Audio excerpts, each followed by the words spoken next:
Hey guys, it's Dean. Welcome to another episode of the Better Man podcast. Today I am interviewing Emilio Palafox of Renegade Relationships.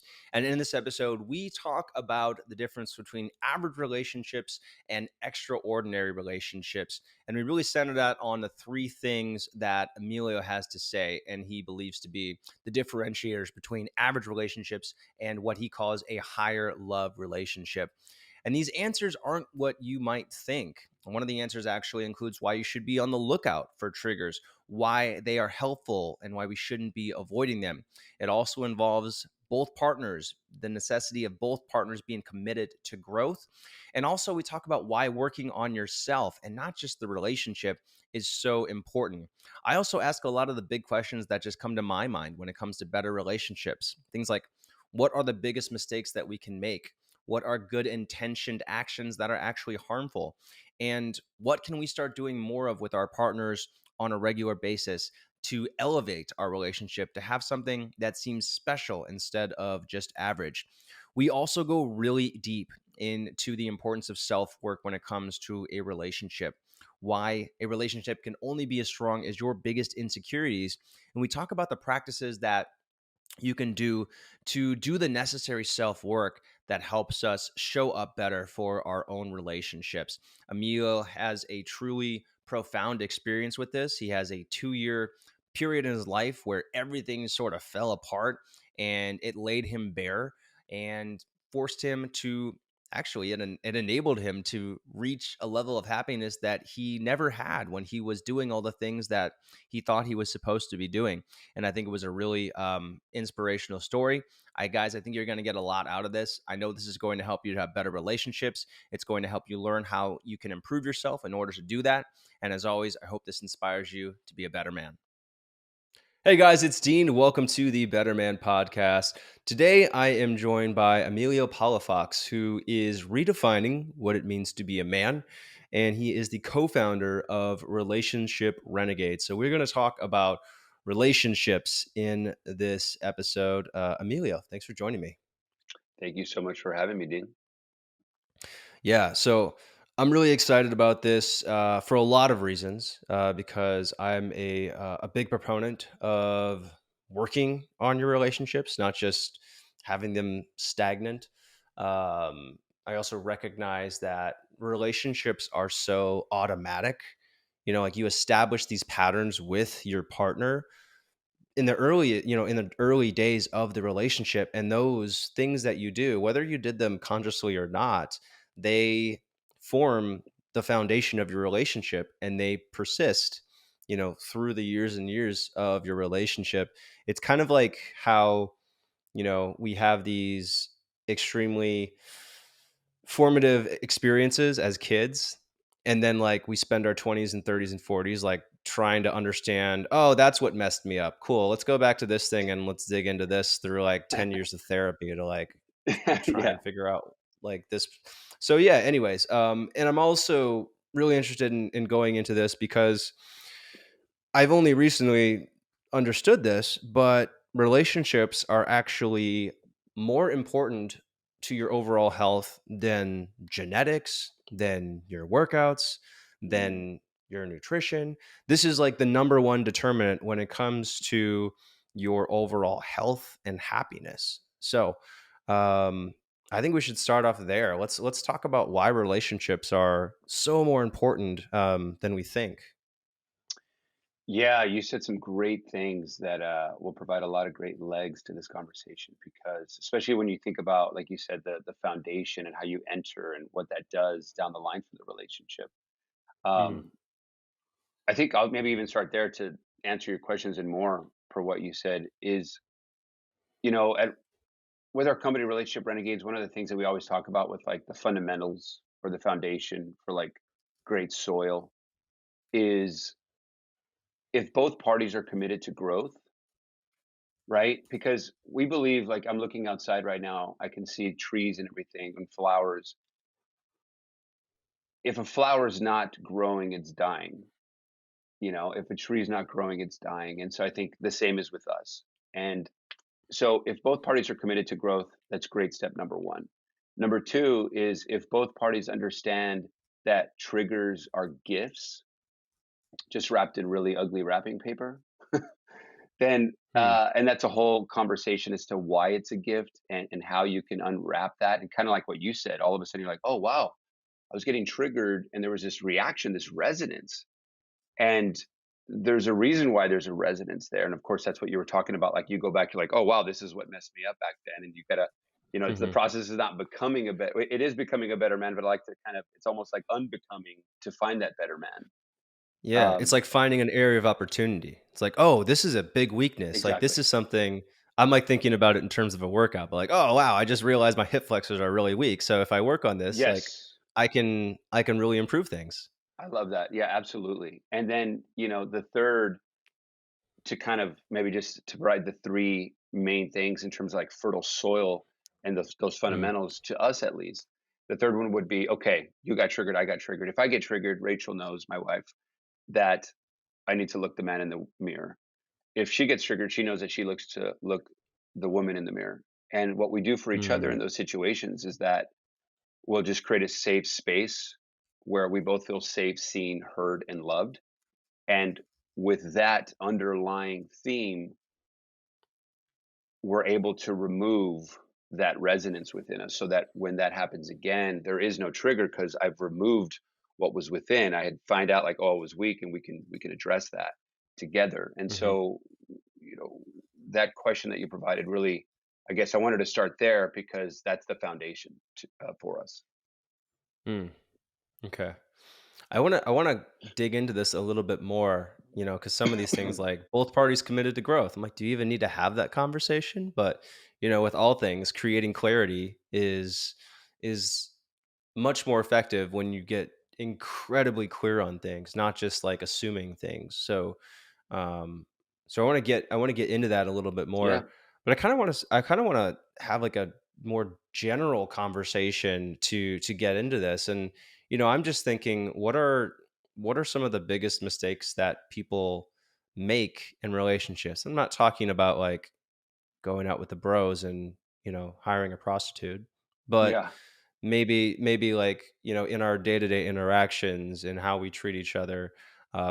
What are some good intention things that we do that are actually harmful? That's a great question. The first one comes to my mind, and it's an oldie but goodie. I'm not sure if you've heard of it. It's kind of it went viral a long time ago. It's a whole. It's not about the nail. Have you seen that video? It's not. Oh yeah. Yeah, she has a nail in her head and she's like, this really hurts, and he's looking at her like, you just pull the nail out, and If you just she get that just nail wants to out, talk she's about it. like, yeah, she's like, I just, yeah, yeah. She's like, I have a headache right now and all this kind of stuff. And it's like, it's probably because she's like, yeah, my sweaters are getting torn. I don't know why. And it's like, so and he's like, Yeah, I'm yeah. pretty I know what sure you're if you talking get about. that nail, I can get that nail out for you. Let me do that, right? So, basically what I'm saying here, the first one to talk about is how men want to fix things. And Mm, when a lot of, and this could just be partners, right? We both have, whoever your partner is, I think we both have different masculine and feminine energies within us.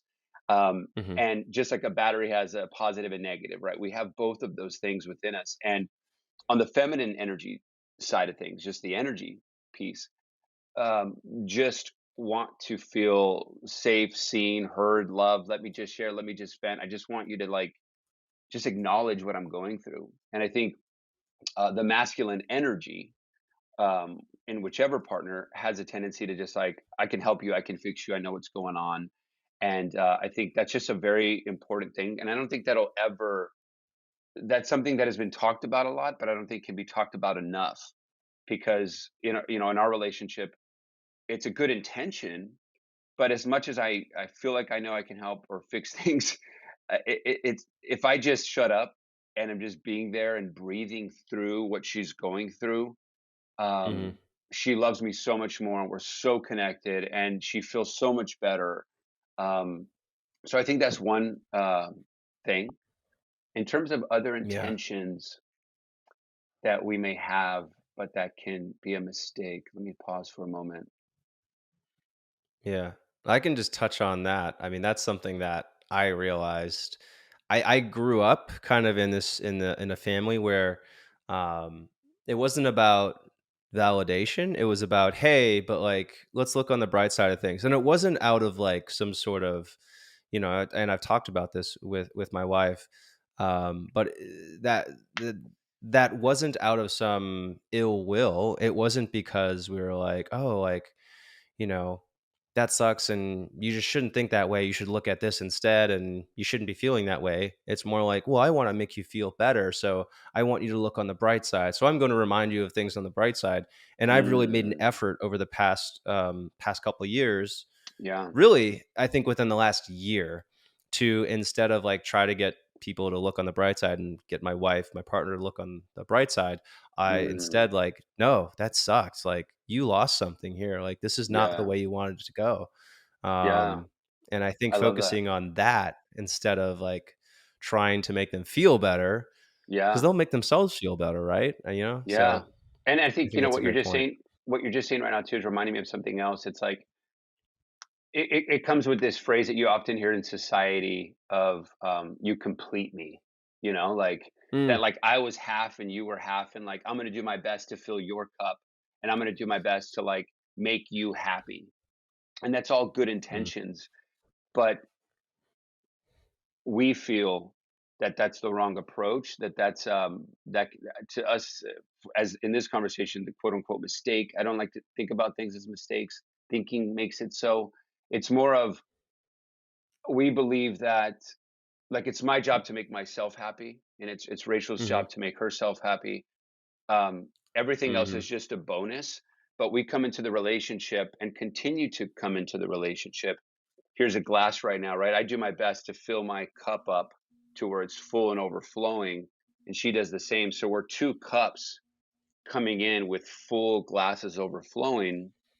mm, And if it ever gets depleted, meaning a life event happened, some kind of loss happened, I got triggered at work, and like I'm emotionally just suffering here, what have you, then mm-hmm, can I, of course, be there and create a safe space where my partner feels safe, seen, heard, and loved, and see, like, does she need me? Does she want me to put my helper hat on, or does she want me to just listen, right? mm-hmm, Or whatever it may be. But I think it's important to know that I think people, because this just goes about, like, not just the relationship we have with our partner, but the relationship we have with ourselves, the world around us, to friends, all interactions. But the relationship to self is most important. I think if people have that switch of like, okay, I know what I need to feel peaceful, joyful, and abundant. And when I fall off that, I'm mm-hmm, aware that I need to do A, B, and C. I need to go be silent. I need to have my time with God. I need to have my time with friends. Or so, and I need to communicate that with love and consciously. And I think when both parties know what they can do to get back in balance, in alignment, in connection, fill up the cup, if you will, mm-hmm, then I think that's a great different mindset to have than like, let me make you be happy. Because then there's the codependency there. Like, I need someone else. And we want people to mm, know that, like, you have everything within you and everything else is just a bonus. And like, I choose to have this partner. It's not coming from a need. "Ah, I need it because I'm not whole." It's like, no, mm-hmm, I am whole. Everyone here that's listening is whole and mm-hmm, beautifully whole. And we want people to have that realization, because from that mindset, there's exponential growth in a relationship.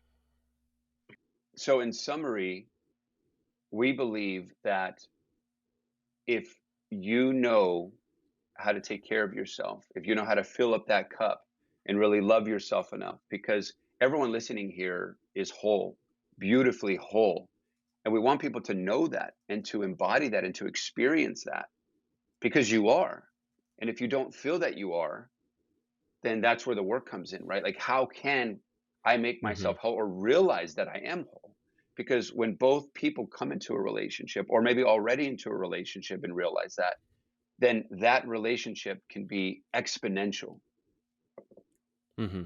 So it's not just about you making the other person happy. You have to have a solid foundation of yourself, and you also have to, you and I talked about this before we started the call, but it's more than just just getting together and having couples counseling sessions all the time. There has to be solo work that you do in order to make sure that you are in a place where you're coming into the relationship where you're, I mean, this is kind of a cliche, but you're coming to a relationship to contribute, right? You're not coming to take away. And I think a lot of us kind of, I think most of us understand that if we've heard, some rudimentary information on how to have good relationships. I think implementing that into practice and being aware of the behaviors that are not reflective of that, I think that's a lot, that's more difficult. I think that's what we're I'd like to get into in this conversation. And something else I Hmm. wanted to bring up is kind of this idea of masculine versus feminine energy. And I'm wondering if, maybe it's just the way that it's phrased. Like maybe, for example, if we thought of it in, maybe if we said like yin and yang, then men would Hmm. be much more interested in having more of that yin energy, but I think there's like when we Hmm. talk about Yeah. feminine energy, and like just for me, for like when I'm thinking about this, like, no, I want to be masculine. I don't want to be feminine. So like when we Yeah. talk Yeah. about these other aspects of who we are, and I think as we think of them as feminine, then it's like, oh, I don't, that's not part of me that I want to like come out. I want to be a masculine man. So like I Yeah. think it just made me think of, maybe there's a, you know it's, I guess it's just me getting with Yeah. the program and understanding like feminine energy doesn't mean that I'm less of a man. It's just a different type than masculine, you know? Yeah. In a different light or a different perspective, right now I'm in Marina Del Rey. We're digital nomads. We're traveling all over the world for, month to month Airbnbs and whatnot. Right now we're in Marina Del Rey, and the ocean's right next to us. And so a great perspective would be, one is the ocean and the other is the ship. And the ship Mm, is there to, it's just stable in a mission to get to a destination. And the other one is just kind of like being and just kind of receiving all the elements. And it's just kind of, now both are powerful. The ocean is can be soft, but just like Bruce Lee would say, like be like water, it could also be very destructive. It's very powerful, right, in mhm, nature. And the ship is there to kind of just be anchored in mission and in purpose.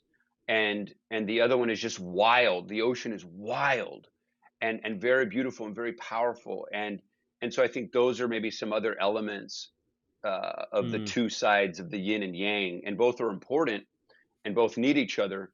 Um, but maybe that's maybe shedding a different light as well. Yeah. Like, I'd much rather be the ocean and the ship than the masculine and the feminine, I guess. Yeah, yeah. But, um, yeah, I think those are great points. So I'll move on to the next question that I have, kind of a talking point, is, what's something that people can do? So in Relationship Renegades, you kind of talk about how do we get to this higher love Mm, relationship, which is basically getting above an average good, what I'll call a functional relationship, right? Like it's not so bad that you're going to leave, but it's also not like great. How do you get, and all of us want to have great relationships. I want to have an above average relationship. So what is the difference between, a functional average relationship and a higher love or a great relationship? yeah. And I first want to start off by saying that, we're all different, right? Based on our genes, our epigenetics, our upbringing, and everything. And so I don't feel like there is a cookie cutter way. I think there's different routes up the mountain. And I want to be able to respect and understand and talk about how people achieve their own higher love. For us, Mm, the higher love, and we call it a higher love simply because if we're talking consciousness, and I want to start off here to answer this question, there's a collective consciousness of any topic, right? Like there was a 4 minute, before the 4 minute mile, there was a collective consciousness that that wasn't possible. It was like whatever it mm, was before that, right? There was a collective consciousness at one point. There was like you want to fly in the sky. That's impossible. right? There was a collective consciousness at some point where it's like these phones that we have. Oh, we're going to be able to interact business all over the world and it's going to fit in your pocket. What are you talking about? That's impossible Mm, until it's possible. And so there's a certain collective consciousness in society where all of us are thinking of like what marriage looks like, what children look like, what a partnership looks like, of what mhm, relationships are. It's like, oh yeah, like we're digital nomads. We're like, oh, you better do that because you're not going to be able to when you have kids. And I'm like, wow, that's a certain story. But mhm, when we're traveling, we see families, 5 kids, 1 kid, newborn, that are doing the exact same thing that we're doing. They're doing world schooling and they're peaceful, joyful, and abundant, and it's incredible. And it's just so mm, it's if you believe you can, you can, and if you believe you can't, you can't. And so I wanted to start off there, like the belief is super important in that sense. Um, and then to answer more deeply with this question, I think we started to hit it right in the beginning of this conversation. You know, with anything else, you need the fundamentals, the foundation. And those fundamentals is to us, the higher love is, well, right before we go into the three again, the reason we call it a higher love is because it's a state of collective consciousness, let's say, is here in the middle, if people can see me. It only mhm, takes one person to think differently or to act differently or to be differently and to kind of rise above, if you will. And when one mhm, person does, when one person like says, you know what, no, I am going to hit that 4 minute mile and does it, and he's the only person to do it, now the collective consciousness believes that it can happen. And all of a sudden they rise up to then hitting 4 minute mhm, miles until someone else passes that. So, how can mhm, we think about what the collective consciousness now in relationships? Oh, this is what this is. This is how this is. Oh, you know what? The old ball and chain. Oh, you're going to fight and this and that. This is, yeah, no mhm, worries. You know, relationships are hard, right? You hear that relationships are hard. Oh, relationships. mhm, Like, just think about what we think about relationships and what would be the impossible in relationships. How do mm. we rise above and have a higher love? And so when we say higher love, that's what I'm talking about. So we're Um, creating new standards. New standards, new baselines to what's Mhm, possible in life, love, and relationships. How can we all together? Because we're not just the relationship renegades. You all are. We all are. We need each other. And and if we understand the fundamentals of okay, we're all committed to growth here, right? Dean, you're committed to growth. I'm committed to growth. Great. Because there's a lot of people that don't like self development, that think it's just like whatever, woo woo. Like I don't want to get into that. I don't need growth. What do you mean I need to love mhm, myself? Like I'm fine, you know, whatever. If both people are like, you know what, I'm stepping into this, I know I need to work on myself, great. If both parties agree on that, that's a great first step. Again, second, if both people realize that triggers are gifts, and that's a whole deep conversation, then there's a lot of fruit that can be born from that. And then third, when they do get triggered, both parties, both partners, both friends are finding ways to just create a container, a safe space where they feel safe, seen, heard, and loved. Now, that's what we've been talking about to kind of add some more legs to it. Um, there's this thing of here's the thing: the number one human impediment is that we live in our heads with this mhm, constant ego-centered, "I'm not good enough, I don't have enough," or maybe "I'm better than" mentality. mhm, So, and people, especially nowadays in relationships, we're in the past because our stories are running us, and that's depression. Or we're in the future hoping, wishing, praying, or maybe even afraid of what may come next, and that's anxiety. But mhm, as we all know, right, like how can we continue to practice being in the moment where there's no stories in the head? Because what we do, Dean, right, is we create stories in relationships. Like this mhm, is what's happening. Oh, I know what's happening here. Oh yeah, mhm, he did this, she did this, or whatever it may be. Ah, we create a story in our head, we fuse to that story. mhm, Emotions arise from that story. And guess what? The next thing you know, we've created our own suffering. And mhm, so, right. So, like, we're constantly in our heads with this stuff. And the reason I'm bringing this up is as humans, we're constantly judging. And we mhm, may know it consciously if we're mindful of it, or we may be subconscious or subconscious to it. But if we're judging any person, place, or thing, as soon as we're in judgment, see, people may be judging what I'm saying right now. As soon as you're judging, you're literally blind. You mhm, no longer can see the actuality that's in front of you. All you're mhm. seeing is your own reality and Yeah. projecting that reality based on what you've gone through in life. But that is only Yeah. your planet, your reality. And you're not able to see the actuality of this person. Like you're not even able to see the beauty, the soul, the spirit, the energy, the Hmm. essence of this person. And I think the higher love, that's the next leg to get into, right? Is like, are we really seeing our partner for everything that they are? Or are we constantly projecting this own reality that I have within me? And so I think that's an Hmm. important note to make. So yeah, I want to share kind of my own experience with this, and this had to do with some of the early days of Marissa and I's couple counseling. This is when we had Declan as a newborn, and we were really struggling. And the kind of the root of the reason we were suffering was because we had these stories that we were telling ourselves about the other person that were causing suffering, like essentially exactly what you were saying.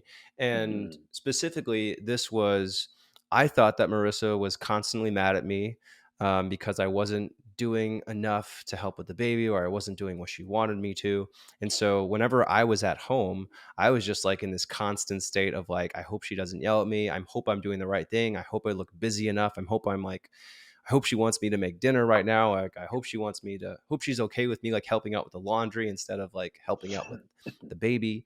And, and, and she thought that I wasn't getting things done because she was thinking about kind of a list of to do things, let's say on list A, and then I was thinking of to do things on list B, all of which needed to happen in order to make our home like a, you know, a happy, clean home, or like a Mhm. fed baby.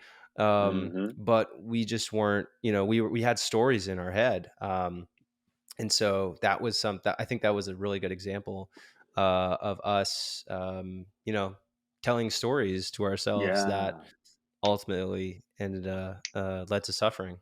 And you know what? I'm so glad that you brought that up because one of the things that we tell our clients and have been very fruitful and beneficial for not only us but the people that we coach and that we mentor, etc., is when we use that language, like hey, like hey partner, I have a story in my head that you know that that this is happening right now, or that you want this, or that Hmm. this is what whatever. And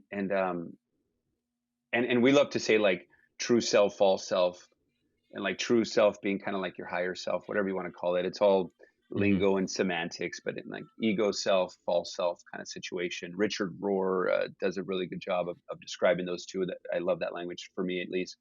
And we feel like I could be like, hey babe, my ego self, my false self is like creating these stories, and it's almost like you get to like put it outside of you, like it's because it's not you, but it's like I'm just this like spirit having this like human experience. My meat suit is feeling all these like feelings and emotions right now because of this story, and I get to like put it outside of me and be like, isn't that interesting? She's like, oh, so glad that you brought that up. Like I mean, my story, she's putting it outside of her. Like my story and my like this body is experiencing XYZ. Isn't that interesting? And we get to like compare these, like, oh wow, that is interesting. Isn't that crazy? And like talk about it Hmm. consciously, because we're these two spirits having this human experience. And the fact that we could talk about it and like laugh about it and be like, wow, that's crazy. What do you think that is? And just be kids about Hmm. it. Like, hey, we're all just like walking each other home here. We're all just like trying to do our best here. How can we take that outside of us and talk about these observations? And I think that really helps. Hmm. Guys, I hope you're enjoying this solo podcast. Really quick here, I want to give a shout out to our featured brand this week. This is Bird Dog. I have had a pair of these shorts for 10 years now, and I am still wearing them. They are the most comfortable built in liner that I have ever worn. I can wear these things for anything that I do, whether I am playing lacrosse, doing yoga, lifting weights, going for a walk.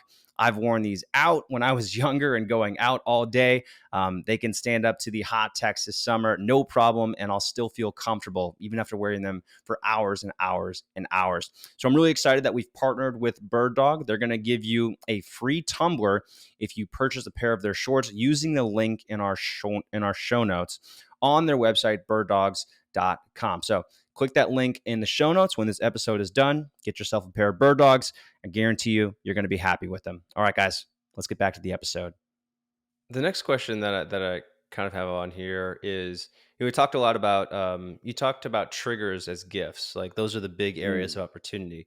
And I can personally attest that, like, I don't know if it is triggers per se, but when I found in my own relationship that when Marissa and I have the really tough conversations, like the things that are like, okay, this is like really painful to discuss, that's when I think we strengthen our relationship the most significantly, is when we do yeah. have those difficult conversations. It's one reason that I really value our relationship, because we had to go through, I think, our first few years, we had to go through a lot, compared to other relationships. And it's one of the reasons I value our relationship, because we really had to go through some difficult things. Like her mom, we found out that her mom had stage 4 cancer, Mm, when she was 20. I forgot how old she was, but that happened.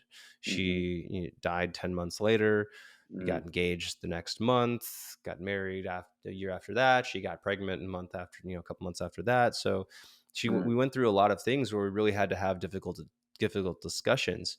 yeah. Um, but those are really hard to do, and you can't do them all the time. So my Yeah, question here is like, yeah, yeah. like triggers, like these are opportunities, but what are some more lighthearted interactions that can lead to growth? Because like if we spent every night talking about triggers, you would be just exhausted. So like Yeah, what yeah. are some like more what are some easier things that people can do on a day-to-day basis to help strengthen, their relationships? Yeah, so some lighthearted things, me and my partner often talk about, love routines. So a lot of people, have Mm, these morning routines and night routines and efficient and effective breaks for, high performance and to do well in your job and all of your interactions. But mhm, a lot of times we can get, and I'll raise my hand on this one because we're entrepreneurs, we work together, and a lot of times we have to practice and are challenged, to take those date nights, right? To be able to like spend time with ourselves, like out of the business and really just into ourselves. So what we really try to mhm, practice, and it's not always perfect, but is these love routines. And so some love routines for us, and every love routine is going to be different. We're also in the TV and film because that's been some of our gifts, talents, and strengths as well. And we want to be able to utilize that at a greater platform to continue to provide conscious media for these types of conversations, right? To help move humanity forward in a mhm. beautiful way. Now, I mention that simply because one of the love routines right off the bat is called morning shenanigans for us. So this is Okay. really light because morning shenanigans, we love comedy. We love comedy and we love improv. And so because when we wake up, the morning pillow talk, if you when we wake up, is we have this deadpan comedy where the game is we're both going to say the most ridiculous, outlandish stuff to each other while holding a Mhm. straight face. So, Okay. it's like this kind of Will Ferrell, like just like, oh, I'm gonna, whatever, and just say it real straight face, and basically the person who laughs loses, right? And so we'll go back Mm, and forth, go back and stuff, and just making each other laugh so hard. Of course, my wife was not good at this at the very beginning. She always loves to talk about that and how she's like extremely good and like it is completely switched. I used to win all the time mm, at this, and she's like, "Dang it, I can't hold this face." Now she just crushes me. mm, And then also throughout the day, we like to do this normally in the morning, but sometimes it always doesn't work out that way. But we'll have times we know that meditation is powerful. We know that when two or more are gathered, it's even greater. And so we mhm, try our best to meditate together. And the point is just to do it at least 5 minutes. Um, so it's a 5 minute marker. If we go more than that, which we often do because we're already in it, then fantastic. But because we want to get mhm, 1% better every single day and not have this roller coaster, it's like, how can we just get 1% better every single day? And it's at 5 minutes, right? That we meditate together to visualize, to be in silence, because that does a mhm, lot for the mind, body, and spirit, right? And then we also want to really connect. I think it's important to really connect to ourselves and each other. And so we're big fans of eye gazing. Um, and mm. I don't know if you've done eye gazing before. It's kind of I've how it, I've heard of it. I've heard of yeah, it, and I've heard of it. Yes, yeah. I have not It's done what it. it's I one of did the it to many my wife things. on our wedding day, and she was really mad because I was just staring at her because I hadn't seen her in a day. So I was like staring at her, and she's like, "Stop staring at me. You're supposed to look at other things." I'm like, "I don't think so. I'm just gonna keep staring at you." So I yeah. love it. Um, Well, so yeah, and it informally, but yeah. informal, yeah, and it's not kinda like it's very, we do this at our events, the kinda group eyes engaged sessions that I lead, but it's very specific. So, it would be, like a feet away from each other. So you're really close. You could be sitting down Hmm. or standing up. Normally, we sit down in Indian style. My partner will have the legs over me, and vice versa. We'll get really close, and we'll have our hands connecting. Palm facing. Hmm. My left hand is palm facing up, and my right hand is palm facing down. And then my partner will Hmm. connect to that. And then The key here is to look left eye to left eye. So my left eye is looking at her left eye, and same thing with Hmm. her. That's the most receiving eye, and there's a whole longer conversation as to why that's the case. And complete silence when we start, and we'll put the timer to 5 minutes. Again, sometimes we go longer, but it's always 5 minutes. And we connect. And prof- that sounds very simple, but it is profound what eye gazing, the science has said, on eye gazing, like the testimonials of eye gazing, what's actually happening. It is absolutely profound, the connection that you have, because a lot of times in relationships, we just want to be seen, whether it's consciously or Hmm. subconsciously. Um, and sometimes the other partner doesn't feel like that person really sees me for who I am. And a lot of Hmm. times language is limited. And when you can just be in silence and doing nothing and just being with that person, there's something that is really special that comes from that, and the energy that is shared there that really Hmm. seeps in a really deep conversation for intimacy, for business, Hmm. for your self growth and the growth together. Hmm. Do you think so? Now I'm gonna go ask my wife. Okay, you want to do some eye gazing with me? Yeah, Here's how we do it. yeah. I think she'll do it for at least a couple minutes until she says, "Okay, like go go away now." um, She's like, "You're but like, weird." Yeah. yeah, and she knows I'm weird. She's just like she's totally accepted my weirdness, so that's good. I love it. So I'm curious, like while you're doing this activity, is there? I'm just curious about eye gazing itself. Like, is there? Do you think there's like a transfer of emotions as you're doing it? Is there like a transfer of understanding as you're doing it? Like just by looking at each other in the eyes, like do you There like, oh, I know how you're feeling now. This is a deep conversation, so I'll start off here. I've been eye gazing for about 8 years, and whether it's me, myself, and I in the mirror together in a relationship Mhm. or group settings when I'm doing some deep inner work and some kind of You can intensives. do it to yourself. Yes, very incredible, Hmm. powerful practice. Um, Very powerful practice, and I have a story about that too, on how I finally saw who I was and how Hmm. strong I was and how beautiful I was, because I never used to think those things. And it took a lot of shedding to finally see that in the mirror when I did some mirror work. But to answer your question, so I'd been doing it for about 8 years, but 6 years ago, I was at this mental health gala in Utah, and we were raising money for mental health. And I had met this owner of a mental health clinic in Utah, and the person that clinic has like 100% success rate in what they do. And he was talking about why they do it, and they spend like millions of dollars in their products, services, and technologies to help move this forward: depression, anxiety, PTSD, suicide, all this stuff.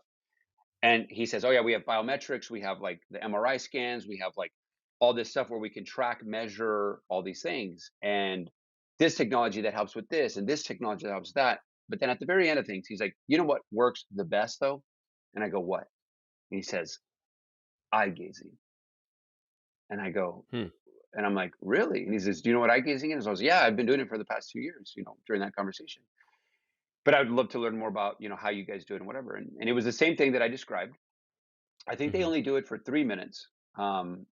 No, actually, I think it might have been 5. Now, I've done it for like 10 minutes and 15 minutes. I'd say the longer the better. But let's just keep it at the 5. Um, all of them, when they were doing it with their patients, all walks of life. all ethnicities, Hmm. just all walks of life, right? And all different age groups.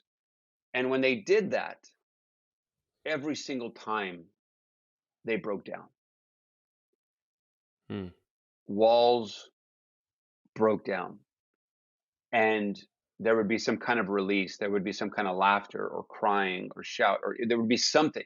And over many years, the people there, the staff would collect the feedback, the testimonials. And Hmm. in summary, when they combined them all, it all came back to always, always, always one thing. And it was the first time in my life that I actually felt seen. Hmm. And when you look at and study depression and a lot of that, at the core, I've heard a lot of people Hmm. saying that I just want to be seen, and for myself, for who I am, and for people to love me for who I am, for Hmm. everything that I am. And I think it's hard these days to be your true authentic self for lots of reasons. Hmm. And I think when people can actually see you and I be like, I see you without saying I see you, because I think that there's that exchange. But really cool on the biometric side of things. So like when you're doing that, I think it's like 20 seconds in your heart rate, because they suit them up to all these different biometrics. So like when you're doing that, there's like a certain point, let's say 20-minute markers, I'm sorry, 20-second marker or something, where like both hearts syncs, the heart rate variability syncs. 30 seconds later, the breath Wow. syncs, the breath syncs up together as one. And like all these things start to sync up between both parties. And it's just profound as you almost become one, and seeing Hmm. that we are each other. We are all this one organism experiencing this life together. And as Ram Hmm. Dass would say, we're all just walking each other home, and we get to see each other in a deeper way, right? They say that the eyes are the windows to the soul. So I think there's like all of that all in one Hmm. juicy session. So they did this with did they did this with the clinical practitioners, or they did this with who are they doing it? Who are they doing the eye gazing session with? So eye gazing has been done for But specifically what we were just talking about, were they doing it yeah. So with it was it was were they it was doing a it with mental health. They were just, I don't know if they were doing the legs around the people, because these were just like strangers and stuff, and I don't think they were holding the hands. They right. were So simply they're either sitting strangers. down. They're strangers, yeah. And I think Oh, some of wow, them, okay. some of So, them, yeah, that was some, my yeah, some of them had relationships, yes, but there were also mhm. a lot of them were strangers as well. So, as you were talking about eye gazing, you also talked about how that led to your experience of self-love, and I wanna, we've touched on this already in this conversation, the importance of loving yourself. What does that actually mean, and what is the work involved in self-love? Like, what does that look like? Yeah, that's a great question, because I think if everyone can like love themselves, I think humanity would be at a different place. Um, Mhm, and right before I want to answer that, the reason I say that is because if I don't have love, and this is coming from Wayne Dyer, one of my favorite mentors, if I don't have love, how can I give love? People oftentimes, and I was this person, and I'm picking up a half empty cup here. I was giving, mhm, giving, giving, giving, giving love and everything of me, but like it was coming from an empty place. Like, but if my cup was overflowing, going back to the overflowing cup, then I can give a lot more, right? And so I feel like if I, and Wayne Dyer would say, like, if I want to give you an orange, Dean, but I don't have an orange, how can I how can I give you an orange? So same mhm, thing, right? Like if I don't have love for myself, how am I going to give that truly and fully? And so along those lines, um, I think self-love can, and I think it's different for all of us.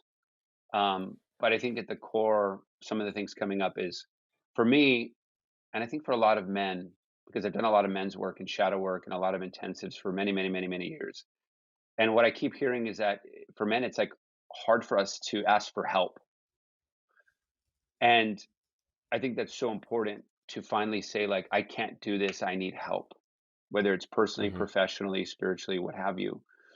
And another thing, I often think in terms of physical, mental, emotional, spiritual, financial.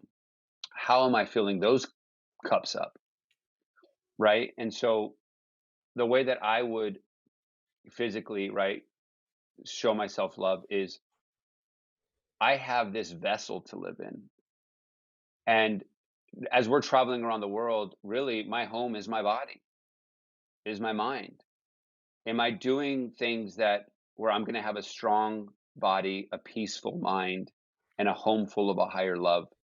And it's like, well, there's discipline that comes into play, right? Like, do I decide to wake up in the morning to watch the sunrise because I get to be with me, God, source, universe, whatever you want to call it, and hear nature and see nature and be able to be like, wow, if this is my last day, like I get to appreciate and really like soak this in and really like enjoy the ripples in the water, enjoy the tree dancing in the wind and how beautiful that can be. And like taking time for me to really be at peace with my surroundings and who I am.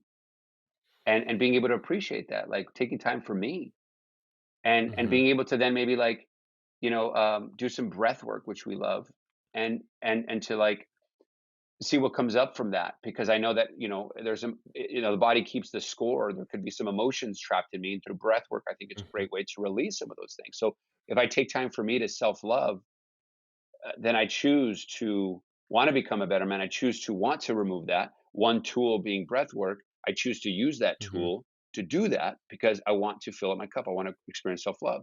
Then I'm like, you know what? I want a Hmm. strong body. So I'm going to be disciplined into working out, however that looks like. It's different all the time since we travel, but to like do that. And then emotionally Hmm. practice emotional intelligence to be able to understand that triggers are gifts. And so when I get triggered, like, okay, what are the tools? What are the things I can do to, wow, okay, this hasn't been healed yet. Let me see what I can do to strengthen that and to have loving kindness for myself. And I think I can stop here and then we can digress, have this conversation. But like, Hmm. I think along this journey, a lot of people beat themselves up when they make a mistake. They do something like, dang it, I shouldn't have done that. I'm an idiot because we're the worst self critics.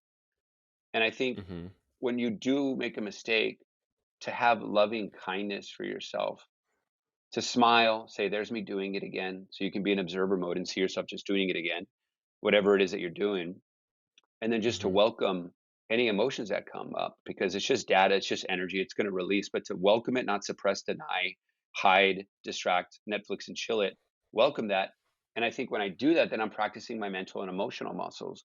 I'm hitting that category of self love so that Hmm. when I do that, I can then, heal from that and just be more at peace, love, and joy for all of my relationships. So I digress, but I think those are some of the things that come up um, when I think about self love for myself. Hmm. So kind of by this definition, we're thinking about self love as self care in a way, and I want to kind of challenge that because my understanding of I don't think of what a lot of because I do a lot of things that are self care, right? I work out, I can I go on walks, I go on hikes every now and then, I do sauna, I cold plunge. I don't know if Mhm. throwing yourself in a freezing bath is self love, but um, That's my funny. Yeah. yeah, but like my kind of thought is like I don't know if like to me that doesn't mean to me that might be maintenance maintenance or Okay. self I don't know self Yeah. maintenance or like self help practices self health practices, but I want to know about like what are some of the well maybe I'll ask it this way. What are some ways that people fill the void of self-love? Because I think that people can I think specifically men in this conversation, I think we strive to make ourselves feel worthy of love by doing all of those things that society subconsciously tells us to do. um, Go get an amazing partner, have a great job, make a lot of money, Yeah. be in Yeah. great shape, have a family, all of these things. And I think those are ways that people to me it seems like that those are ways that might people might fill the void of self-love, right? They may not actually love themselves. They might love all the things that they've created for themselves, like the life that created for themselves. But if you Yeah. stripped all of that away, like Yeah. for me, I'm asking the Yeah. question, if I stripped away all of the things that I have accomplished, like if I took away my athletic career, if I took away my Yeah. physical fitness, if I took away what I've accomplished with manful yoga, Yeah. what like would I love who's left over? and I don't Yes. know if I would. Like, to me, like, so much of my who I think of myself as, like, is the accomplishments that I've had, not Yeah. the person underneath all. Does that make sense? I love this conversation. So I'm glad we're going in this direction. That I'm glad that you shared what you shared. So this is one of my biggest stories. So I'll start off by saying a hook point. A lot of the times we used to say I'm gonna say what we used to say and then adjust it. We used to say kill your Superman to find your and, and in our case it was, me and my wife talking, so we were like kill your Superman to find your Wonder Woman, because she also plays like Mhm, hero roles in action films and movies. But then mhm, I was like, "Oh, that's kind of a little harsh." But like, so then we were like, lose your Superman to find your Wonder Woman. And we just said, Superman and Wonder Woman because she's my Wonder Woman. But like, you could also replace it with, lose your Superman to find peace or love or joy or abundance or what have you. Replace that with whatever you choose. But the losing the Superman was removing this whole process of unbecoming, to like, if you stripped away everything that you just finished talking about, what was left, right? And I mm, often talk about, growing up, I grew up in a domestic violence type household. Dad very abusive to my mom, physically, mentally, emotionally, a lot of different ways. And I grew up powerless. I had a lot of anger. I went through this whole hero's journey, right? My first thing was don't become my father, and after healing that, it was the next and the next and the next. And the reason why I bring this up is because anytime that we didn't feel safe, seen, heard, or loved, anytime we had a traumatic experience as such, or anything else that you guys have been through, we put on a mask. We build a wall. We become a character. I had to become a peacemaker to make sure everything was good in the house. I had to make sure that like everyone was happy. So I became that character. And like you end up like assuming these roles to make you survive that particular situation. But that's not you. You're just like, okay, I have to put this mask on. I have to put this character on, which are walls. And we do that from beginning to present. And so when I mhm, talk about and throughout that process, because I felt so powerless, and because of the societal norm of like you need to have this awesome car, this awesome house, the awesome partner, the travel in the world, you need to mhm, make this much money, you need to blah blah blah blah blah. I went down that route. I used to be an oil and gas financial analyst, management, independent consulting, helping oil and gas companies all over the world in their revenue and royalty accounting and finances and all this kind of stuff. And I had all of that. mhm. And yet I was dying inside. And I had toxic relationships and toxic environments. And so but society that I had learned through like Men's Health and all these other magazines and TV and film and subconsciously getting programmed like I needed to talk this way, be this way, do this thing. And I was Superman, quote unquote, on the surface. Mhm, But inside I was a scared little boy that still had wounds that needed to be healed. And I had not recognized that inner boy and loved that inner boy and healed and all this kind of stuff. And so, in short, long story short, I had to go through a process of, and this is all the deep inner work, and it looks differently, to start to identify all my characters, all my masks that I was wearing, and start to remove those, which is breaking down those Have walls, you read right? the Have you read The Mask of Masculinity? Have you heard of this book by Lewis I've heard of Howes? that book. Yeah, no, I've heard of that book, Okay, and it's and maybe it's the same thing, but yeah, yeah, I had to remove all of those masks. Like, oh wow, I have this mask. I didn't know I was this. I didn't know I was this character. And in the process, by mm, the way, it's a longer story, but I hit rock bottom after that whole like 10 plus years of oil and gas finance, accounting, consulting, you know, kind of living at the high life in a way, but not so much inside. I had lost everything in my life, physically, mentally, emotionally, spiritually, financially, all my relationships, person I thought I was going to marry, friends that I thought were going to last a lifetime, moved to different, state. I'm sorry, city at the time. And I hit rock bottom for 2 years, I was gonna take a sabbatical for a whole year to just, like, reset in all the different ways, but it turned into 2 years. I took everything out of my savings and just bet on myself, and it was like, it was the whole couch journey, and it was I thought I was the shit back then. I had a huge ego, and God shut me up hard, and that was the mm, best blessing of my entire life, super humbling to ask, to s- to stay at people's places, which I thought was going to be a year, but turned into 2 years for friends and family, and just worked on myself even more. I was like, wow, I have to look the man in the mirror even more now. Like I've done so much work for so long. It started in sixth grade when I didn't want to become my dad, and I found myself in a Barnes and Nobles. But then fast forward, I'm like, wow, I still am going through stuff. So looking the man in the mirror more than ever during that 2 year period, and every day, literally, like whether it was going to intensives, retreats, reading so many books, reflection, contemplation, like having hard conversations, because I had messed up so much in a lot of my relationships that I had to finally look the man in the mirror more than ever. And that deep inner work, very simply, was finding those masks, those characters, loving those characters and masks because that's what brought me here.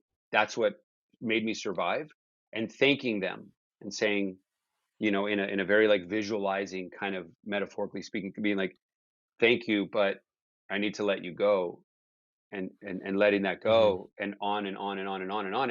And at the very end of the 2 year journey, I remember laying down in a park, screaming to the heavens, screaming to God, being like, what more do you want from me? I can't do this anymore. And I was shouting at 2 in the morning at a park next to my sister's house in Austin, Texas. And I just remember having like the 10,000 release, it felt like. And I was shaking. And Mm, at that very point, after all of that, I felt, and I was like nothing. I had lost everything. I was at literally nothing. I just felt like I was like loincloth and like nothing to my name anymore. And was like, mm, I can't do this anymore. And at that moment, I had never felt this bliss and this peace that came over me immediately. mm, And at that point, well, not at that point, the next day when I woke up, I really finally, truly felt like the real Superman, mm, not this fake Superman. It was like, wow, when I removed all of that, I found out who the real Superman was. And in that nothingness, mm. I felt connected to everythingness. I was like, wow, because if Yeah. it's just me driving the bus, great, I can only do so much. When I let go and let God, and that's the word I choose, everyone Hmm. chooses a different word, this higher power.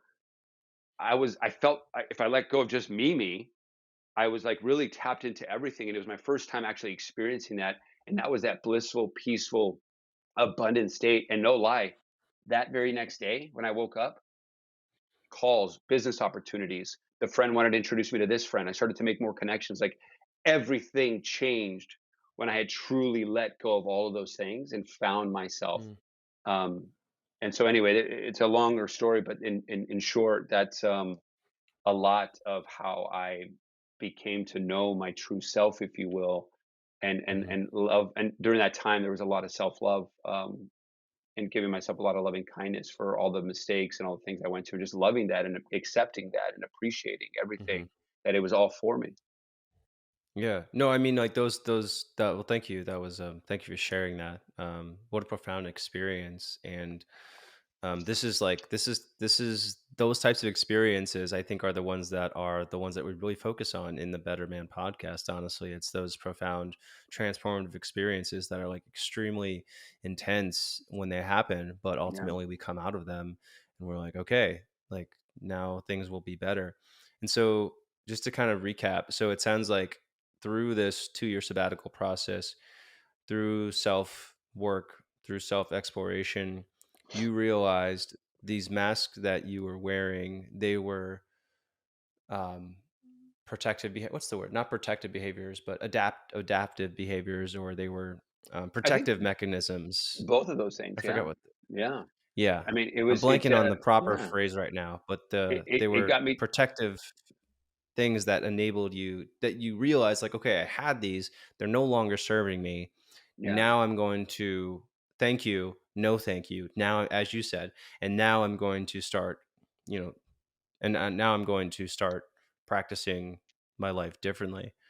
I'm kind Yeah. of, I mean, I do want to dig into that a little. Sorry, I keep on Yeah. interrupting you, No, but I it's kind of want to okay. dig into that like a little bit Yeah. more and ask Totally.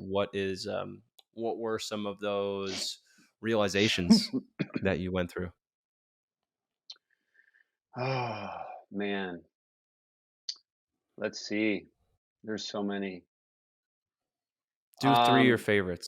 yeah, I'm kind of scanning back now. So during that process, one thing's coming to mind. I remember I started joining a lot of men's groups during that time.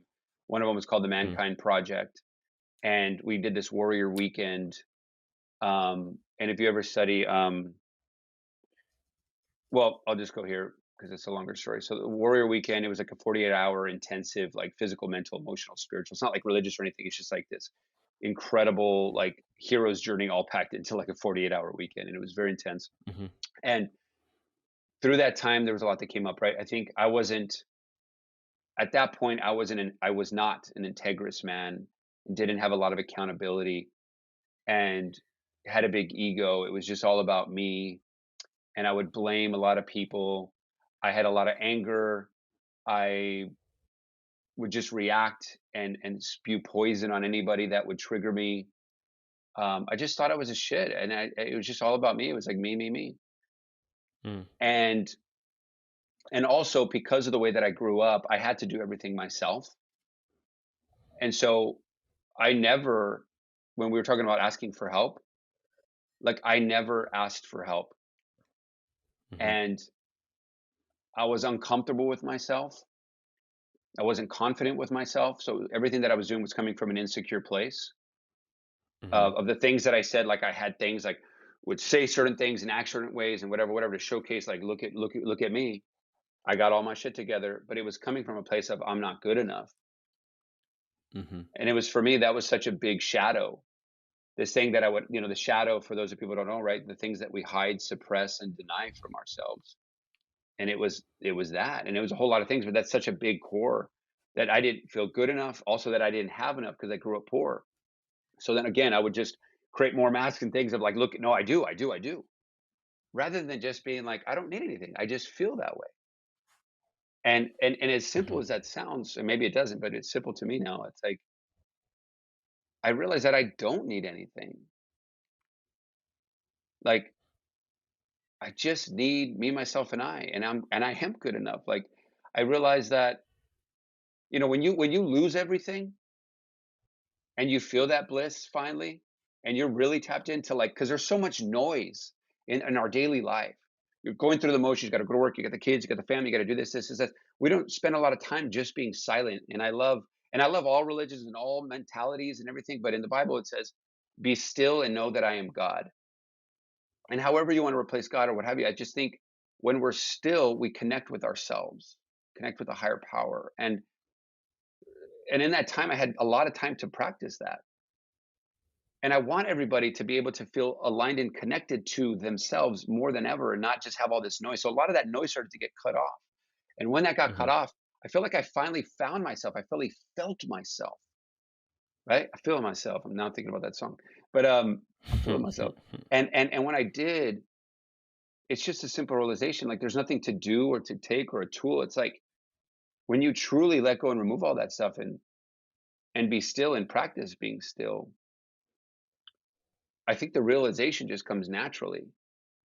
Because Mm. when you feel it, you're like, "Whoa, I'm powerful." Like, because when you practice, just like anything else, if I practice repping a bicep all the time, over time, that's, breaking down muscle fibers to get bigger, faster, stronger. If I practice the silence and practice the silence and practice this like non-attachment to things, Mhm.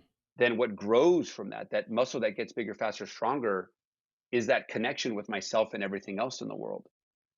And it's only can be experienced.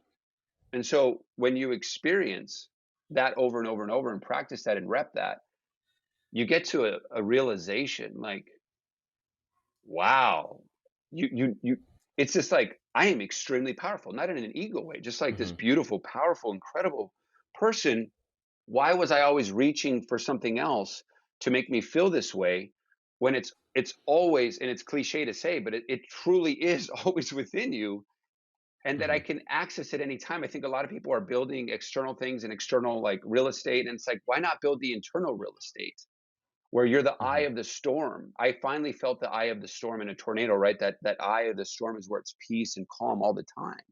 I was Mhm. finally able to build that internal real estate to where I'm like, oh wow, I have and it's again cliche, but you get to experience like, wow, I have everything. I am everything. And from that place, the way that you're vibing at that place, the energy when you walk into a room in that place, people just feel it and want to be Mm, around you. And that's when, of course, the abundance started to come in. So when I started to let go and just be myself and love myself and be so confident with myself, it came from just appreciating the silence, appreciating just being with me and mhm. loving that and learning to love that. And everything changed from that point, that place. Yeah. I'm trying to understand like what all that looks like, cuz so part of it's practicing silence. So what is practicing silence? So I like to literally go into a closet where it's pitch black and my senses are Mhm. all, I'm just like, wherever, because we're traveling, I find a closet, close it, set the timer for 5 minutes. I like to go Mhm. longer, but I know if I say, oh, I'm going to do it for an hour, if I'm going to do it for 30 minutes, then I won't do it. So I say 5 minutes Yeah. every day, and I'll close the door and just be silent. It Mhm. could look like meditating. Breath work really helps me.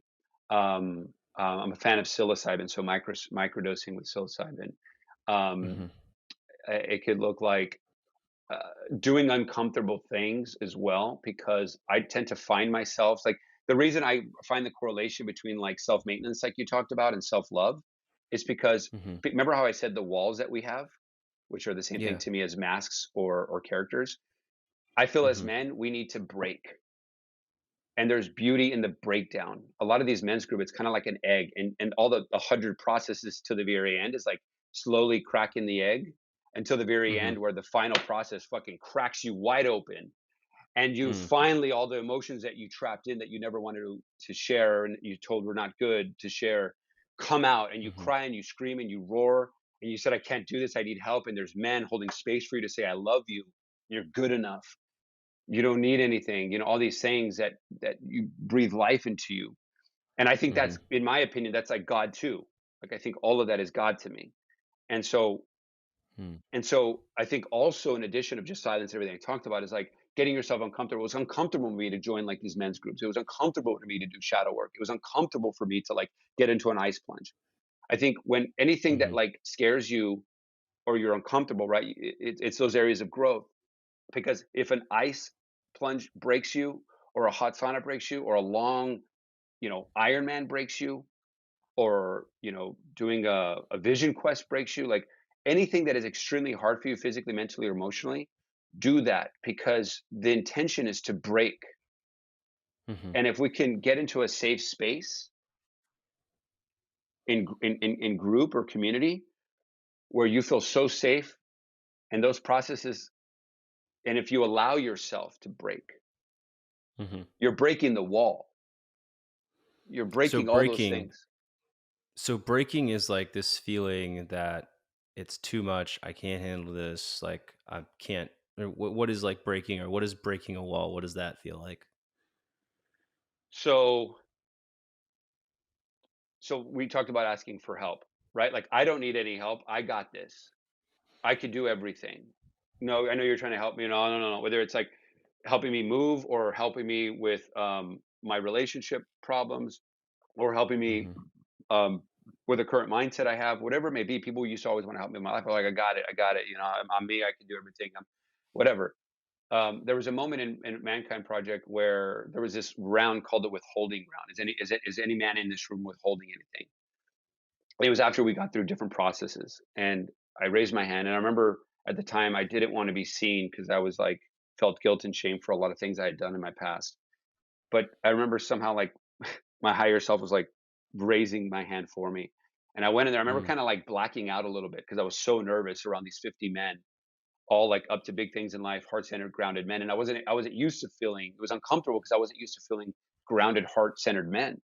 And I went in there, and I remember I kind of blacked out. I don't even know what I said, but it was around the lines of like, I can't do this anymore. I need help, kind of thing. And I remember coming back to, and I remember like in a snake like fashion, all the men were coiled around me, and I was in the center, and they were all Mhm. holding hands like this. And they were all looking at me. And it was like so frightening, Mhm. because I was finally being seen, and I didn't want to be seen, but I did want to be seen, but I didn't want to be seen. Right. Yeah. And my wall of like, hey, nothing's wrong with me, I'm totally fine, dude, what do you mean, what are you doing this for, guys, like, I'm totally good, Mhm. started to crack. and crack because I had never seen so much love, and love was the thing that allowed Mhm. that me to break and like, oh my God, what is this? What's happening? What's happening? Mhm. And I broke down and started bawling. I started crying profusely. And Mhm. that wall of me crying and finally like just breaking down, like, guys, I'm weak and I can't do this and I don't know what I'm doing. I'm lost. Mhm. Allowed me to like just be seen. Like that's what I'm experiencing right now, guys.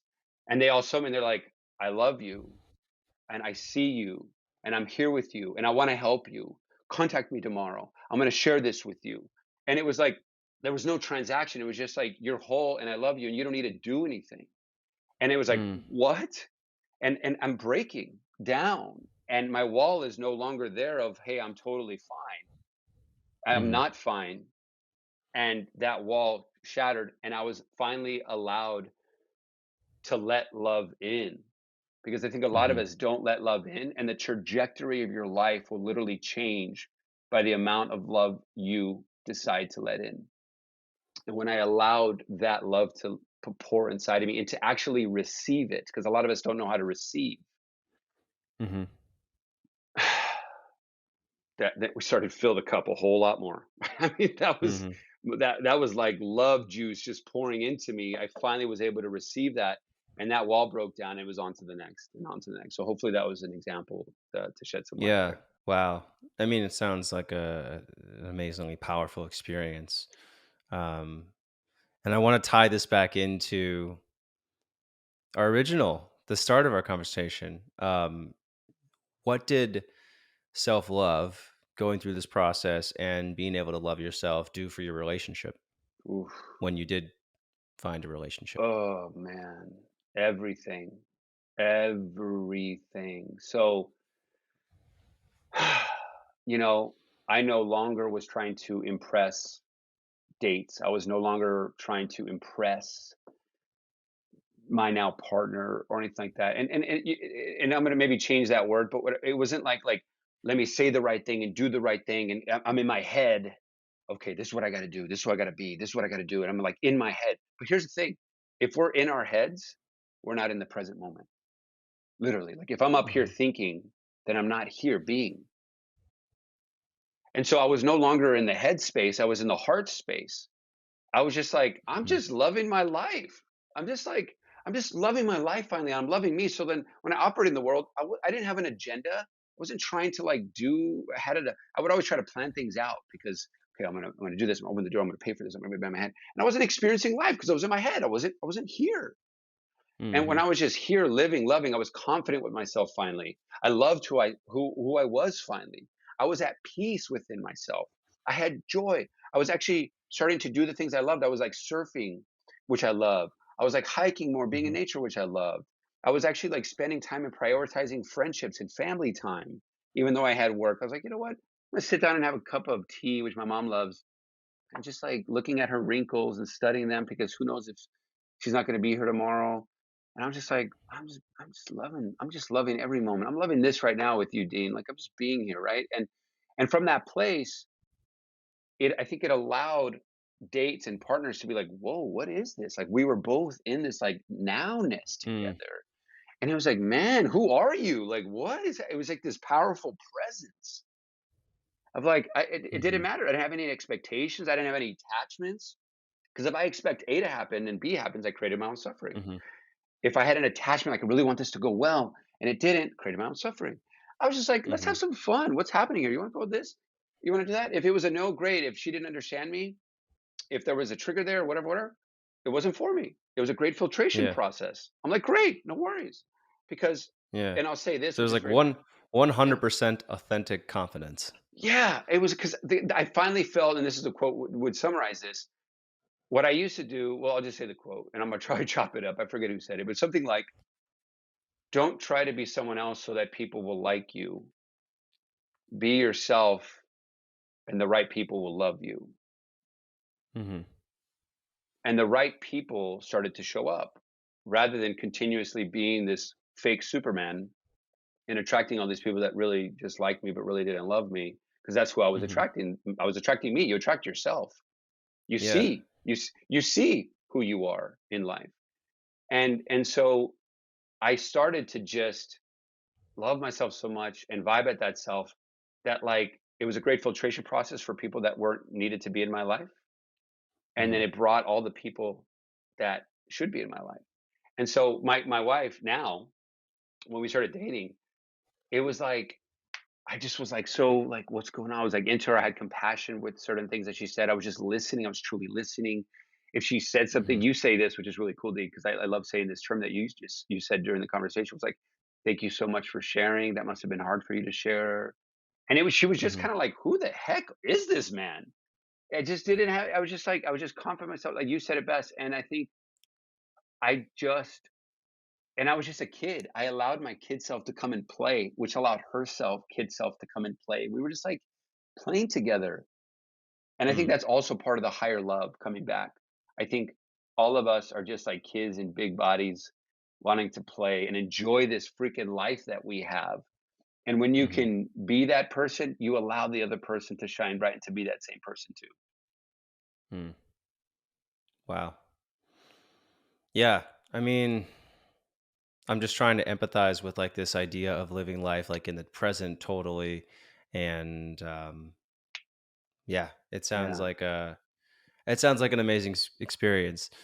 I don't want Yeah. to say like I do that all the time. I don't want to say that I do that like most of the time. I think I experience that sometimes, and I think we're all working toward being. I think we all understand that is the need to be more present and to be more aligned, our actions aligned with who we truly are. And having these conversations is helpful because we get to understand some of the processes that get us to that point.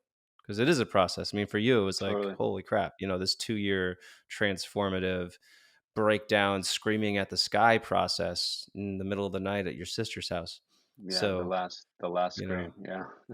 Well, not the yeah, last scream. it's I guess amazing. it's almost, and I'm glad that you shared what you just shared right there because the same for me. Even though I've been studying relationships for a long time, but I'm a student for life. We keep mentioning the cup, but I forget who said this too. But like, it's the Hmm. beginner's mind. Like, the more I know a lot about relationships, the more I know that I know nothing, and I will continuously empty Right. my cup in any conversation so that I can be able to fill it up, right? It's that whole thing, like, if my cup is full, how can I receive anything? And I want to be able to always Hmm. empty it and to learn from everybody. I feel like we're all walking each other home, and I do my best to practice what I just said, but and I think I do very well at it. I'll give myself some loving kindness of like all the work that I've done. Like I Hmm. think I do well at it, but I absolutely are times where I'm not well at it. But I think the work Hmm. allows us to catch it faster so they were like, "Oh, that's mango. Let's throw it away. Oh, here it comes up again. Look at that. Isn't that interesting?" And I can throw it away faster rather than be Hmm. in it and not know that I'm in it. And so I think that's kind of part of the work. We have more of a decision point. The light is shining so bright as to what you're doing. You're like, "Oh, hey, oh no, let's push that aside. Let's get back to where I was."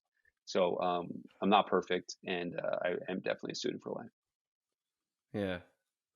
I'm gonna interested to hear your answers to these part two questions. So let's get into these. You ready?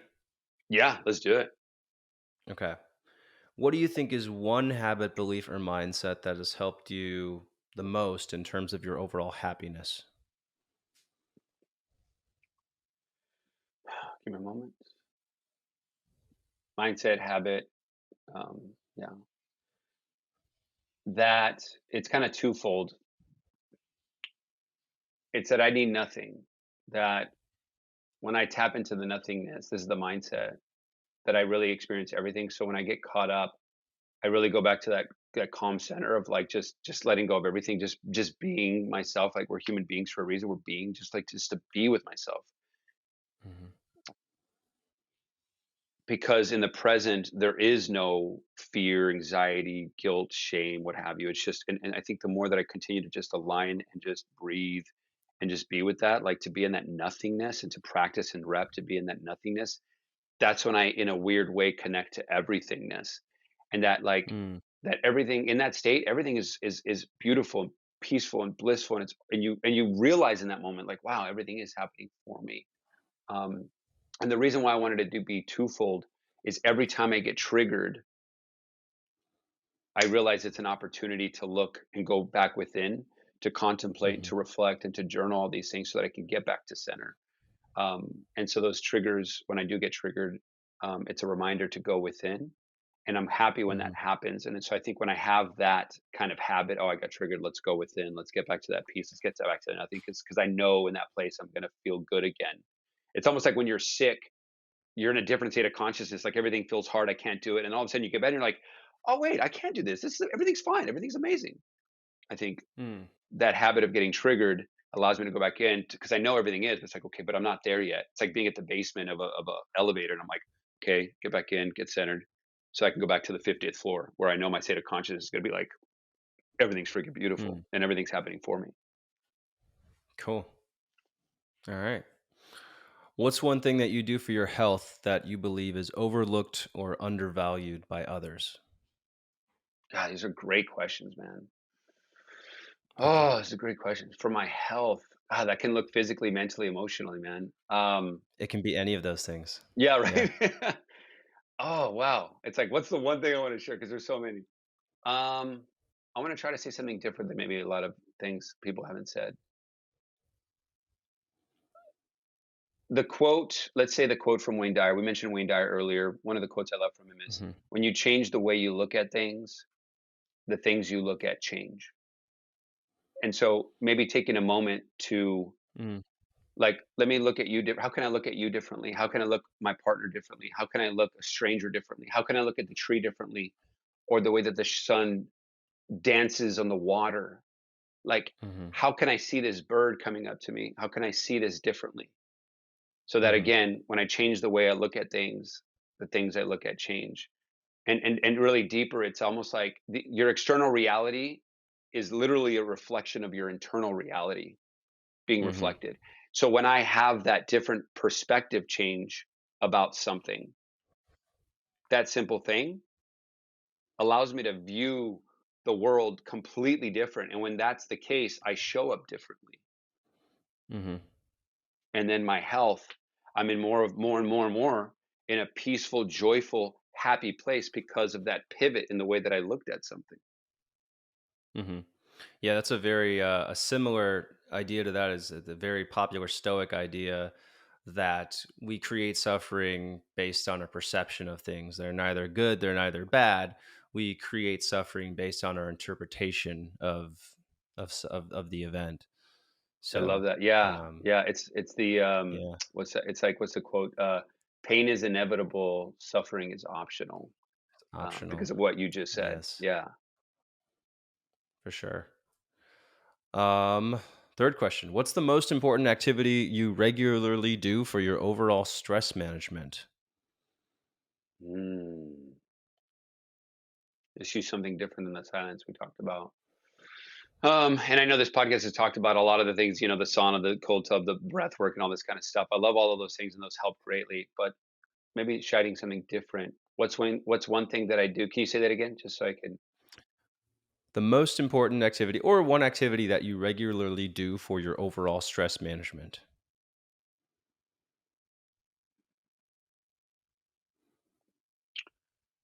Mm, there's so many. Again, I just want to pick something kind of different, that Yeah. I do that maybe kind of shed a different light. For stress management, man,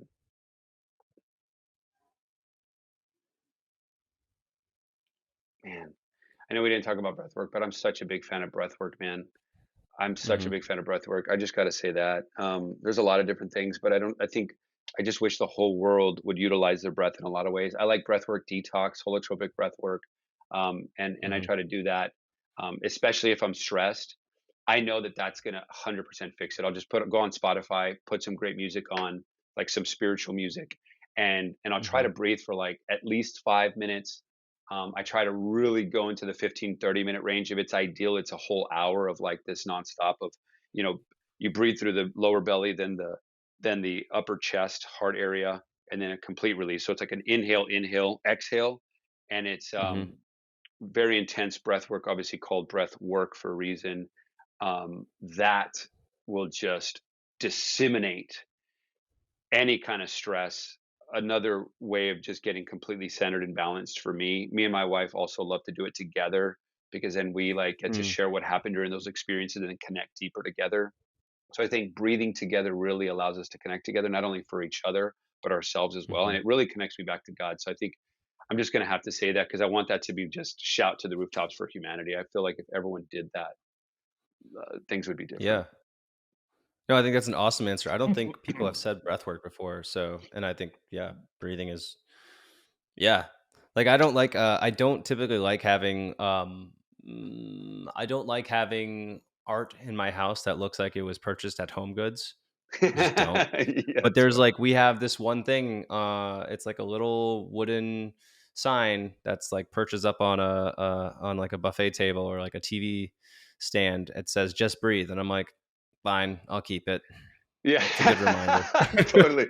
Sometimes the simplest things are the best things. Like, and we know it all already. It's just about like just practicing it, right? And Right. practicing what we preach and all of that stuff. So yeah, I think the breath. eh, People have said it a lot, maybe, and maybe not on this podcast, but I think like anything, breath. And when we're like even evolving, and when we're in an uncomfortable situation in our relationship, we Mhm. want to get to our head about like, what can I say here? What can I do here? But literally the best thing to do is just like breathe through it. Like breathe through the uncomfortableness. Because when you're breathing, you're Yeah. integrating that new level of yourself. So I love Mhm. that you brought that up. Just breathe. Yeah, it's like Nike, right? Just do it. Just breathe. Right. All right. Related to stress, what's the most stressful part of your day-to-day life?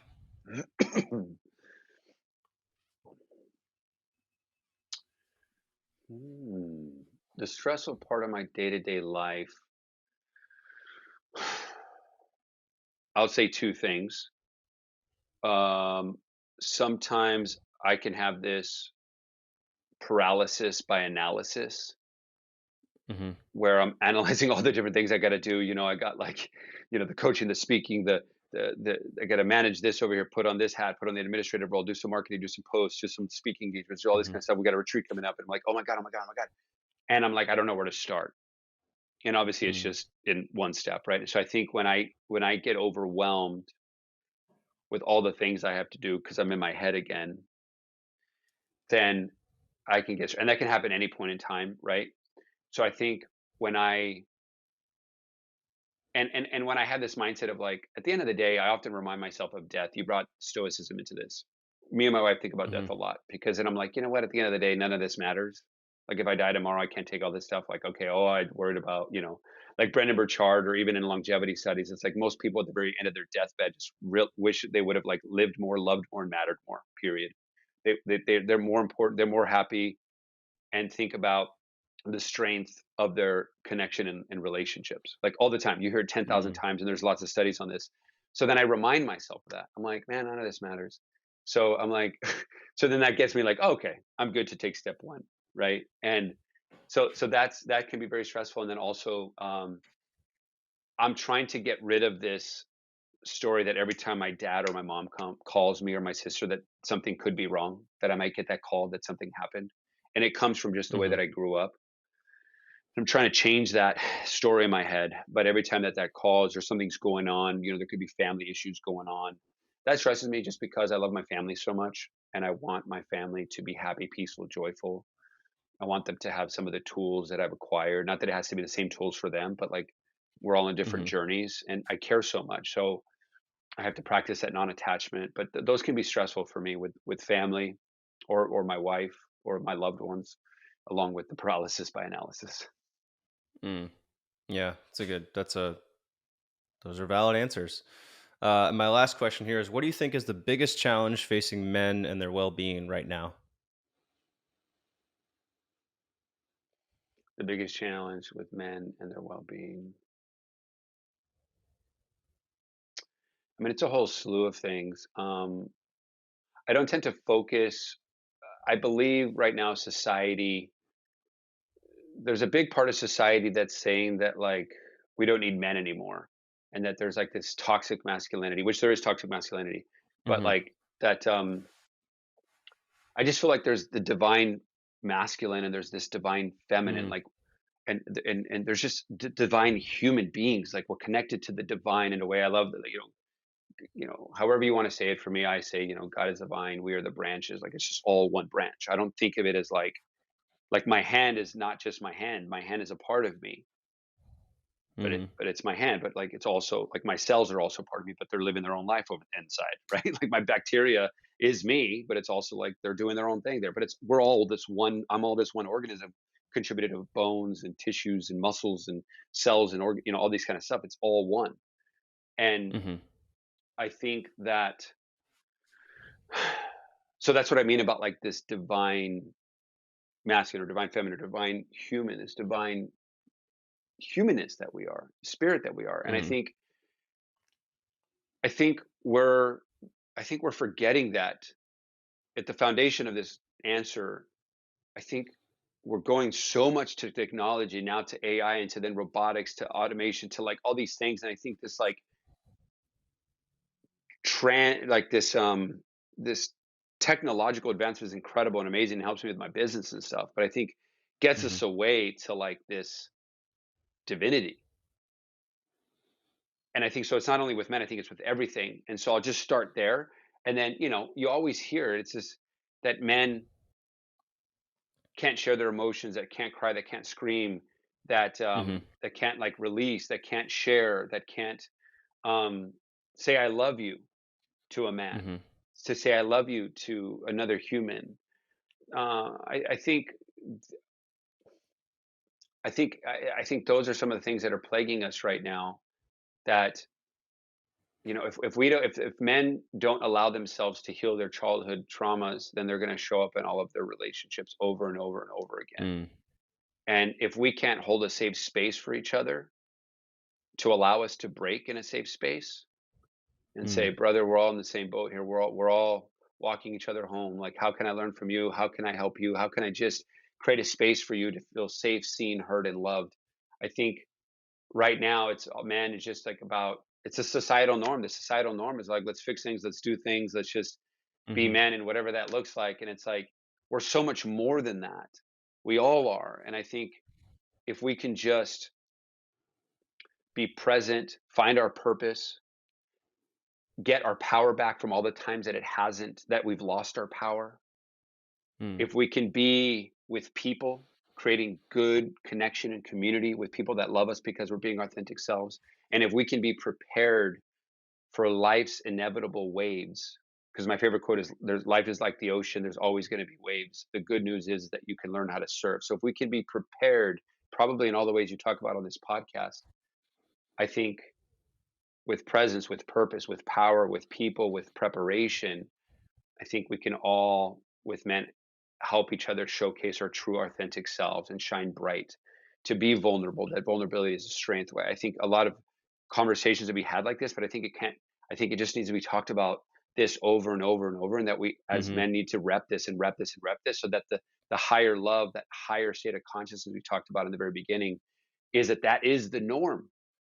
That this is what all of us men do, Yeah. and that that good men sharpen good men, Mm. and that we need each other to like to create some friction. Like, hey brother, I feel that you were out of accountability or integrity or whatever, maybe Mm. challenging each other. Oh wow. Yeah. And being able to like, good men sharpen good men. Okay, well, how can we Yeah. help each other grow? And so I think it's just all of that in one, right? I think all of that needs to be talked about. And I think it's just us men. How can we just truly showcase both the boat and the ocean? How can we just showcase this is all of us and more, and being safe to Mm. do that? Yeah. That's an answer. It's a lot to So, unpack. I know. Yeah, yeah. It's a lot to It's a unpack. But lot. yeah, It's a I think lot you to brought up a unpack. lot of great points. Ultimately, yeah, this idea that we need to normalize vulnerability in men and Yeah. Yeah. these other expressions of men and masculinity instead of Yes. the ones that are most Y- prevalent being put forward. Yeah, and being comfortable to share whatever, because I think everyone has something to share and a story to share. And if we can just be the love and seek to understand each other, Hmm. I think that will go far from the things that are plaguing us that we talked about. Yeah. Whew. All right, lot to unpack there. Might have to listen to that again. But what's the best way for people to? First off, I want to say thank you for going to all the places that you did with me. I'm interested in trying eye gazing. I'm looking forward to uh, uh, seeking out some more men's groups. I think that can be beneficial for a lot of reasons. Yeah. So yeah, I'm excited for a lot of what we discussed. And what are the best ways that people can kind of keep up with what you're doing? Yeah, so you can go to simply relationship, www.relationshiprenegades.com, Hmm. and you'll see everything about us there. On social media, we're on all platforms, but I'm also on Instagram a lot. So if people want to just see the behind the scenes stuff of everything going on, my first name and last name. So it's Emilio Hmm. underscore Palafox underscore. And there you'll find relationship, at relationship.renegades, which is I'm the co-founder of with me and my wife. um, but yeah, even if you Google that, you'll find it. So yeah, that's where they can find me. Cool. Yeah, that sounds like a great way that that couples can do some of the work that we talked about in this episode. And it's not Can just couples, we? by the way. It's Oh, it's just not. Okay, yeah, it's just we're just the proactive approach to peaceful, playful, and fully alive relationships. So we have a lot of singles coming in because they want to be prepared and fill up their cup for the next relationship. Or if they're in a that's a good relationship, we point. help enhance that. Yeah. So it's just a proactive way. If Okay. we're proactive about our fitness and health, why not be proactive about our relationships? Sweet. Okay, cool. If people are listening and they're interested, can we do a special deal for people listening in? Yeah, normally we do 15% off some things we do, but I'm just like, you know what? We're always finding ways of how we can help and serve much more. And just the more people that have our stuff or anybody's stuff to learn and to grow together, the better. So I would love to do like a 25% off. We can talk about a Cool. code. We'll maybe Thank put a you. link in the comments for. We have an Yeah, online we'll figure program. out the Yeah, logistics later. Just check yeah, the description and yeah. click something and type something in if you need to. Yeah, So we could there. do something special for like a retreat coming up that we got in Costa Rica in September, and then we could do something special for the higher love online program we have. Cool. It's awesome. Thank you very much. You're welcome. All Thank right, you. man. Amelia, thanks so much for sharing all of that. A lot of really powerful personal stories from there. Hopefully, some great information that can help you guys listening. Um, Thanks again, man. I hope if you're Thank you. listening, I hope this inspires you to be a better man. And I'll see you guys on the next episode.